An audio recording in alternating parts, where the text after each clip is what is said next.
आप लोगों ने ये बात सुनी हुई है कि किसी शख्स ने कहा था I have never seen a great man with an easy past. मतलब जितना ज़्यादा किसी का ब्राइट फ्यूचर है ना, उसका पास्ट उतना ही डार्क है, उसने अपने पास्ट में उतनी ही ज़्यादा मेहनत की हुई है। आप लोगों को पता है कि एफएससी के पेपर के बाद हमारे पास ऑलमोस्ट 2 to 3 मंथ्स होते हैं और हमने एमडी कैट की प्रिपरेशन उसी दौरान में करनी होती है।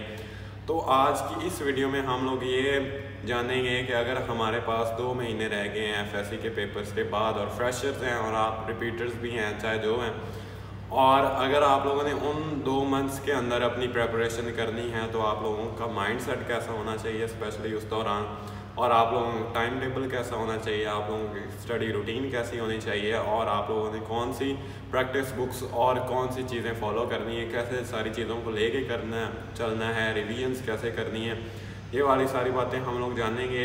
And first of all, if you don't know me, I am doctor Safwan Naveed from Sahiwal medical college, a second year MBBS student. So let's start our video. पहले आप लोग ये देखें कि हमारे पास 2 महीने हैं। अब इन 2 महीनों के अंदर हमने क्या माइंडसेट रखना है। आप लोग आए हो एफएससी से और आप लोगों ने अभी तक वो एमडी कैट वाला माहौल नहीं देखा। आप लोगों ने यही देखा है कि मैं एफएससी में टॉपर रहा हूँ, मैं स्कूल लेवल तक टॉपर रहा हूँ, मैंने बोर्ड टॉप किया है, मेरा तो कोई मुकाबला ही नहीं है ना। आज तक हमेशा मैंने टॉप किया है और मैंने डिवीज़न टॉप कर दी है एफएससी में, या डिस्ट्रिक्ट टॉप करना है, मैंने बोर्ड टॉप करना है, तो हर तरफ से मैंने बोर्ड टॉप किया हुआ है। और एमडी कैट तो कोई चीज़ ही नहीं है ना। मैंने जाना है एमडी कैट में, मेरी सीट पक्की है, बस उन्होंने मुझे बुला लेना है। तो जब भी मैं किसी एक बंदे को एमडी कैट के लिए ट्रेन करता हूँ तो सबसे पहले उसे ये कहता हूँ कि तुम टॉपर हो, ज़रूर हो, लेकिन एमडी कैट में नहीं हो।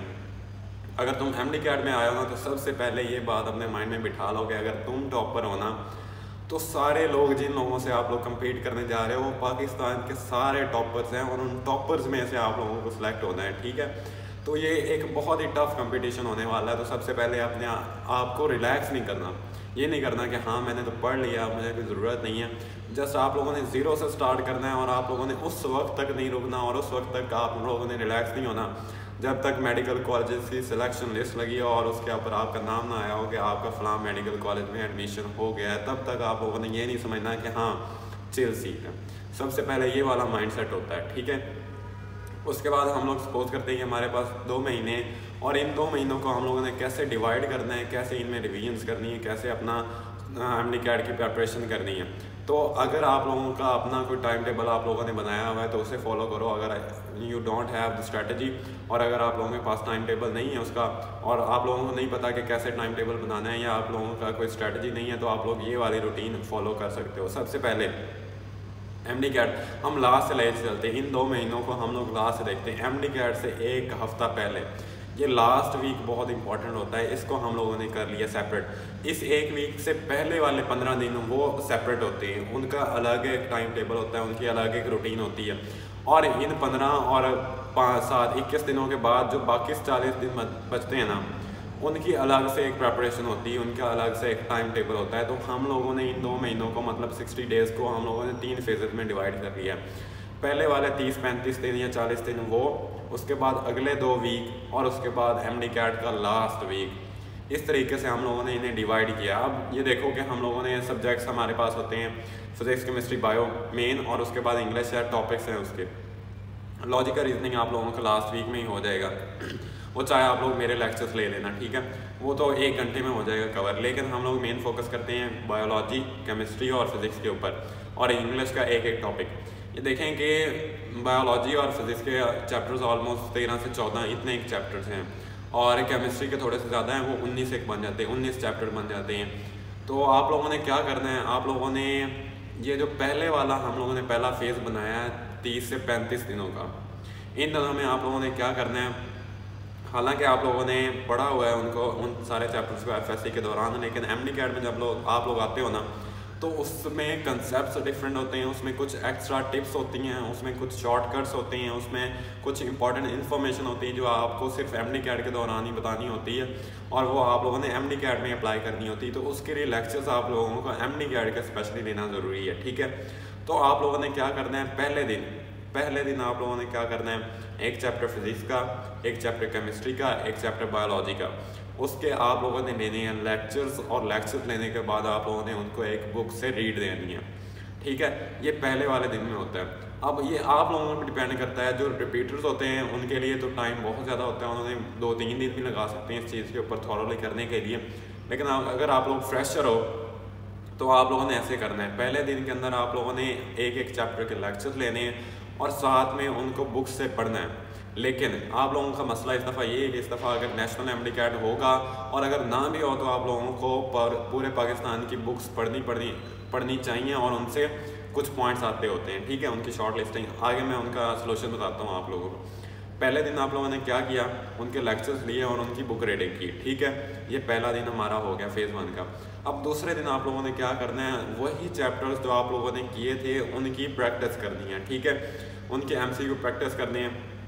मैंने बहुत सारी MD-CAT की प्रैक्टिस की थी और उनमें से जो बेस्ट लगी थी ना, मैं आपको हमेशा हर एक वीडियो में बता देता होता हूँ, मेरी कोशिश होती है अगर आप लोगों ने बेस्ट तैयार करना है तो आप लोग स्टार ले लो या किप्स ले लो या ग्रिप, ये ठीक है, ये तीनों बुक्स एक ही जैसी हैं ऑलमोस्ट। स्टार इज बेस्ट, उसके बाद ग्रिप है, उसके बाद स्टेप है, ठीक है। आप लोगों ने नियर पियर नहीं लेनी, उसके बाद आप लोगों ने स्टेप नहीं लेनी, और उसके बाद अगर आप लोग इंग्लिश सोर्सेज यूज़ कर सकते हो तो वो आप लोग RLS फिज़िक्स यूज़ कर लेना, जस्ट फॉर फिज़िक्स, ठीक है। और मैंने कुछ और भी यूज़ की थी लेकिन ये वाली तीनों बुक्स जो हैं वो बेस्ट है, ठीक है। आप लोगों ने इन प्रैक्टिस बुक्स के ऊपर से आप लोगों ने करनी है प्रैक्टिस आप लोगों ने कर ली। उसके बाद आप लोगों ने इनका एक टेस्ट सॉल्व करना है, हर एक चैप्टर का आप लोगों ने टेस्ट सॉल्व करना है, वो आप लोगों को मिल जाएगा ग्रुप से, या अगर आप लोग एकेडमी जाते हो तो एकेडमी की रूटीन आप लोग फॉलो करोगे तो आप लोग देखोगे कि हाँ आप लोगों का हर रोज़ एक टेस्ट हुआ करेगा, ठीक है। और ये वाली रूटीन मैं बता रहा हूँ अगर आप लोग एकेडमी नहीं जा रहे हो तो, ठीक है। अगर आप लोग एकेडमी जा रहे हो तो आप लोग क्या करो कि एकेडमी वालों की रूटीन फॉलो करो, क्योंकि उनका अपना एक टाइम टेबल होता है। अगर आप लोग वो वाली चीज़ें और ये वाली सारी चीज़ें मिक्स करोगे तो ये सारी चीज़ें मतलब ना उधर के रहेंगे ना इधर के रहेंगे, ठीक है। दूसरे दिन में आप लोगों ने प्रैक्टिस किया और साथ में आप लोगों ने एक प्रैक्टिस टेस्ट सॉल्व भी कर लिया। फिर आप लोगों को पता चल जाएगा कि हाँ जी मेरी कितनी एक प्रेपरेशन है। एंड कीप इन माइंड, मेरी बात गौर से सुन लें, जब आप लोग शुरू में होते हैं ना तो आप लोग समझते हैं कि हाँ जी एक आधा MCQ गलत होने से कुछ नहीं होता, लेकिन believe me MD-CAT final paper के अंदर आप लोगों का एक MCQ आप लोगों को 15 से 2000 बच्चों के ऊपर ले जाएगा, ठीक है। तो अपना प्रैक्टिस टेस्ट पहले दिन से सॉल्व करते ही आप लोगों ने माइंड में रखना है कि मेरा एक भी MCQ ठीक होना चाहिए और गलत कोई भी ना हो, ठीक है। ये चीज़ होगी। और यहाँ पे मैं आप लोगों को एक सोल्यूशन दे दूँ, आप लोगों ने लेक्चर्स लेने हैं, उसके बाद आप लोगों ने बुक रीडिंग करनी है, और आप लोगों को इस दफ़ा अगर नेशनल MD-CAT होता है तो आप लोगों को पूरे पाकिस्तान की टेक्स्ट बुक्स फॉलो करनी पड़ेंगी। और साथ में मैंने आपको बताया कि अच्छी बात है कि आप लोग इंडियन सोर्सेज से को भी यूज़ करो, ठीक है। तो ये वाली सारी बातें अगर मैं आप लोगों को कहूँ कि मैं आप लोगों को सारा कुछ कंपाइल करके देता हूँ अपने नोट्स के अंदर, मेरे लेक्चर्स, मेरे जो नोट्स हैं उनके अंदर सारी बुक्स के लेक्चर्स नोट्स हैं, even English and logical reasoning के भी, और उनके लेक्चर्स भी हैं मेरे यूट्यूब के ऊपर। फिजिक्स केमिस्ट्री बायो उनके एकेडमी के लेक्चर्स हैं, उनके नोट्स हैं, और इंग्लिश और लॉजिकल रीजनिंग उनके मेरे अपने लेक्चर्स हैं मेरे यूट्यूब के ऊपर, और उनके नोट्स भी हैं PDF फाइल में, ठीक है। और साथ में क्या है, पूरे पाकिस्तान लेवल की जितनी भी टेक्स्ट बुक्स हैं उनकी शॉर्ट लिस्टिंग की हुई है, और वो शॉर्ट लिस्टिंग करने में मुझे 5 महीने लगे थे, ठीक है।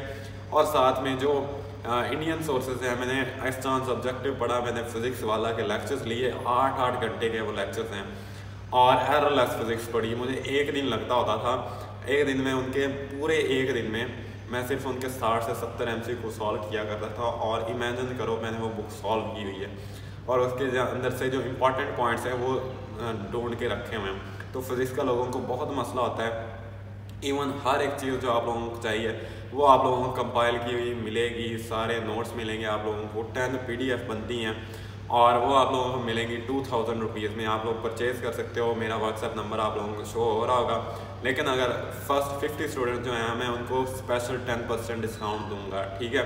और अगर आप लोग ये बताओगे कि you are a regular viewer of my MD-CAT videos, तो I have a secret code जिसकी वजह से मैं उन स्टूडेंट्स को स्पेशल डिस्काउंट दूंगा मज़ीद। ये वाली सारी चीज़ें आप लोगों को मिलेंगी, मैं इसलिए फोर्स करता हूँ क्योंकि वो नोट्स बहुत अच्छे हैं, ठीक है। आप लोगों का ये फेज़ 1 हो गया। इस तरीके से आप लोगों ने 13 चैप्टर जो हैं वो 26 दिनों के अंदर कंप्लीट करने हैं, बायोलॉजी, फिजिक्स और केमिस्ट्री के।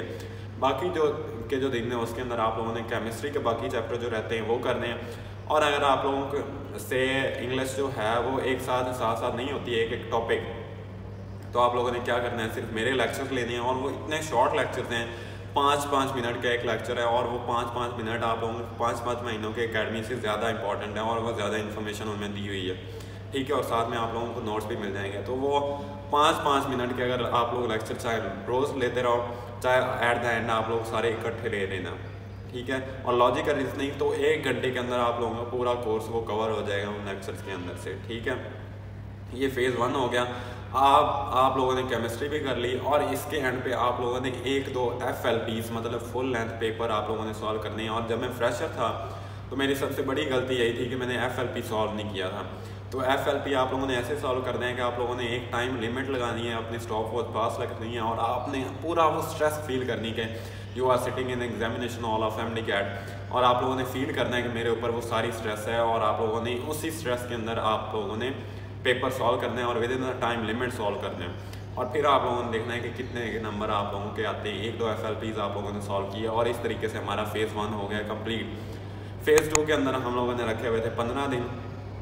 अब इन 15 दिन के अंदर हम लोगों ने रिवीजन एक और कर दी है, क्योंकि पहले हमें लेक्चर्स भी लेने थे, उनके नोट्स भी बनाने थे, बुक रीडिंग भी करनी थी। लेकिन जब आप लोगों ने एक दफ़ा बुक रीडिंग कर लिया है तो आप लोगों ने सेकंड रिवीजन पे आ जाना है। तो सेकंड रिवीजन के अंदर आप लोगों ने सबसे पहले अपनी मिस्टेक्स जो हैं उनको आप लोगों ने देखना है कि कौन सी मिस्टेक्स हुई और उनको याद करना है, उनको माइंड में रखना है ताकि वो आइंदा से मिस्टेक्स ना हो आपकी।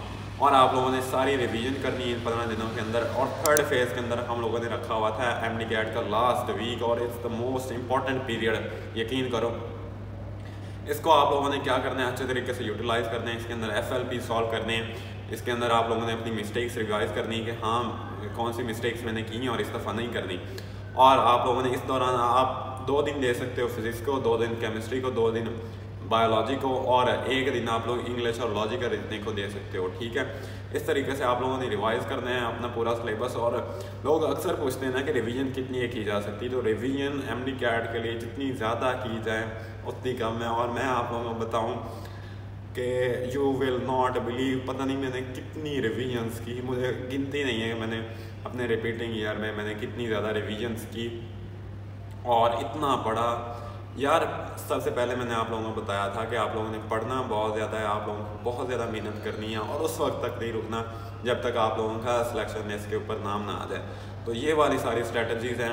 MD-CAT चाहे आप लोग 5 महीनों में पहले से पढ़ रहे हो, चाहे आप लोगों ने आज से पढ़ना है, ये वाली स्ट्रेटजी फॉलो करो और रिवीजन ज़्यादा से ज़्यादा करो, एक लाइन पे फोकस करो। So best of luck. अगर आप लोगों को ये वीडियो अच्छी लगी है तो please like and subscribe the channel और मुझे आप लोगों ने बता देना है कि नोट्स आप लोगों को चाहिए और मेरे इस WhatsApp नंबर पे आप लोगों ने कॉन्टैक्ट कर लेना है। Subscribe the channel for more videos. Thanks for watching. अल्लाह हाफिज़।